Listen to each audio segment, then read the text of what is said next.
भने श्रीमतीलाई यी 7 कुरा कहिले भन्न हुँदैन। नम्बर 1, तैले केही गर्न सक्दिनस्।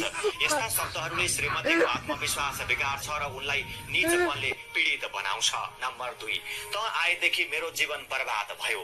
तपाईले बारम्बार यस्तो शब्दहरू भन्दा श्रीमतीले आफूलाई बोझ ठान्दछिन्। त्यसपछि उनले तपाईँ प्रतिको आदर र माया घटाउँदै जान्छन्। नम्बर 3, तैले मेरो आमाले जसरी खाना पकाउन र काम गर्न जान्दिनस्। श्रीमतीलाई कसैसँग तुलना गर्दा मन दुख्छ। तपाईको मुखबाट यस्ता शब्द बारम्बार सुन्दा आफूलाई अयोग्य महसुस गर्न बाध्य हुन्छन् र सासू ससुराप्रति दूरी बढाउन थाल्छिन्। नम्बर 4, मोटी छेस अनुहार पनि राम्रो छैन। तपाईले बारम्बार अनुहारको र जिउको नराम्रो कुरा गर्दा श्रीमतीको मनमा चोट लाग्छ। उनको स्वाभिमान ध्वस्त हुन्छ। नम्बर 5, मैले तसँग बिहे गरेर गल्ती गरे।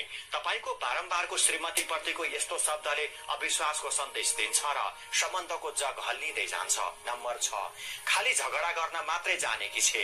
बारम्बारको तपाईको यस्तो शब्दले श्रीमतीको बारम्बार किचकिच गर्यो भने त भन्नु पर्दैन। झगडा बढ्दै जान सक्छ। नम्बर 7, तैले मेरो लागि केही गर्दैनस्। वास्तवमा श्रीमतीले घरमा धेरै केही नगरेपछि केही गर्न भन्ने त होइन। त्यागलाई कहिले पनि व्यवस्था गर्न हुँदैन। सुन्नु